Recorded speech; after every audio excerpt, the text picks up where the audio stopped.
Nah, tentu saja kita sebagai Nahdliyin, pengikut Nahdlatul Ulama, baik yang struktural maupun yang kultural, kewajiban pertama itu adalah mentaati apa yang telah menjadi keputusan PBNU gitu, melalui ketua umum yaitu Gus Yahya Khalil Stakuf untuk periode sekarang.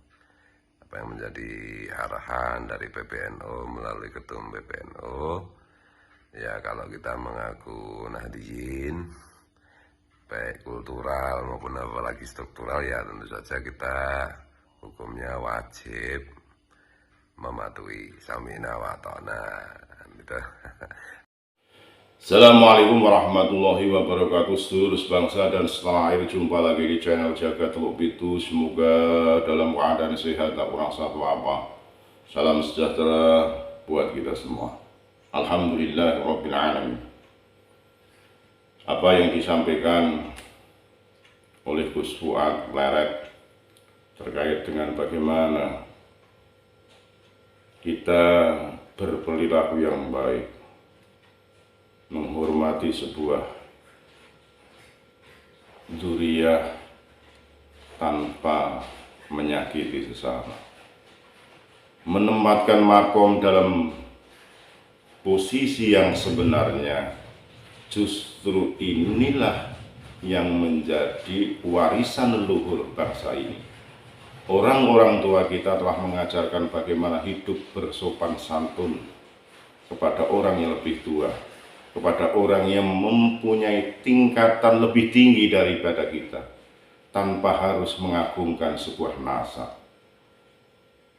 Kita diberikan sebuah pembelajaran yang baik, tanpa sedikit pun menyobek kertas, menyobek bendera, menyakiti hati sesama, karena pada dasarnya Islam adalah rahmah, Islam adalah barokah, Islam adalah salamah.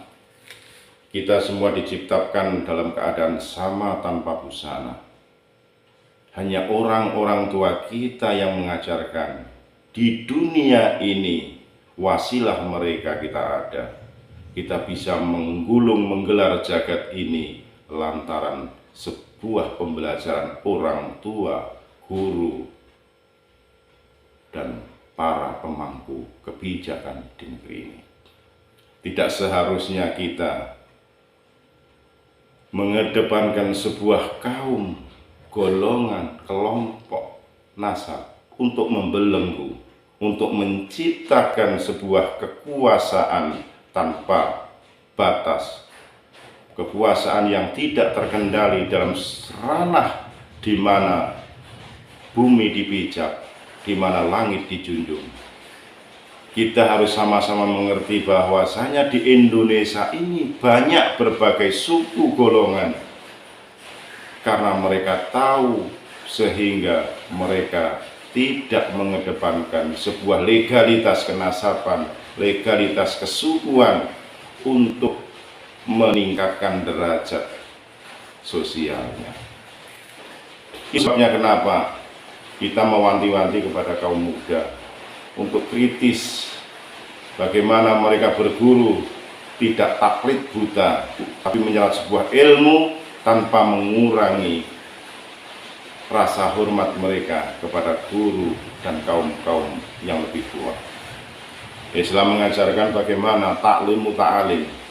Rasulullah mengajarkan jangan mencubit bila tidak ingin dicubit, jangan menyakiti bila tidak ingin disakiti, bagaimana memuliakan orang lain, memuliakan tamu, dan bagaimana mereka menjadi sebuah golongan yang sama, menjadi sebuah bait, menjadi sebuah rumah kebersamaan dalam bingkai negara, sebuah negara kesatuan Republik Indonesia, dalam sebuah bait di mana mereka memeluk suatu agama, yaitu agama Islam. Untuk itu marilah teman-teman, kemarin kita mengadakan pertemuan beranjang sana bermuajah bil wujuh, bergembira ria. Hidup dalam sebuah mimpi itu penting. Tapi kalau hidup hanya sebuah mimpi, maka itu tidak akan menjadi sebuah kenyataan. Biarlah Mbah Towi dalam hidup dan mimpinya, tapi kenyataan kita perlu sebuah mimpi untuk membangun sebuah kenyataan peradaban yang baru. Bagaimana kita akan mengedepankan persaudaraan tanpa mengurangi atau menyakiti sesama. Marilah saya mengajak kepada siapa saja, agama apa saja, kalau itu dilakukan dengan baik, hasilnya akan baik. Kita membangun bangsa ini dengan sama-sama. Toh dulu leluhur-leluhur para pejuang itu juga bersama-sama kok membangun bangsa ini. Kalau terpecah-pecah itu tidak kokoh, gampang disikat habis itu oleh penjajah. Nah makanya kita jangan sampai terjebak ke dalam tempo pemecah belah ala company. Dikasih jarak, kasih gap, kasta, tidak boleh.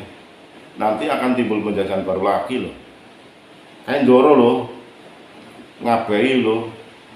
Kayak lu HP timbangane wong goblok. Kayak lu HP timbangane wong sing dudu duriyae kae.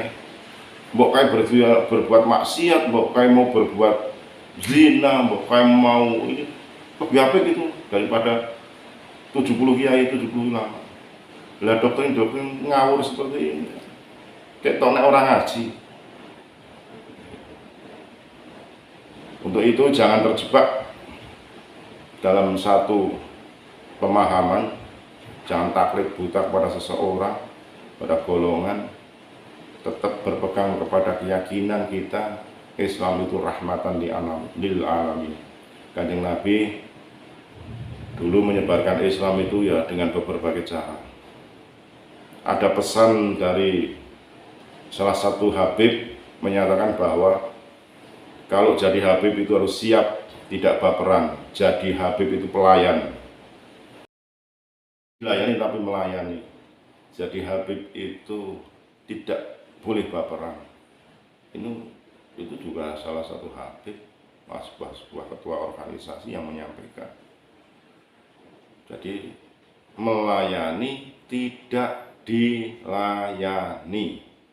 Salam NKRI harga mati Nusantara milik kita. Assalamualaikum warahmatullahi wabarakatuh.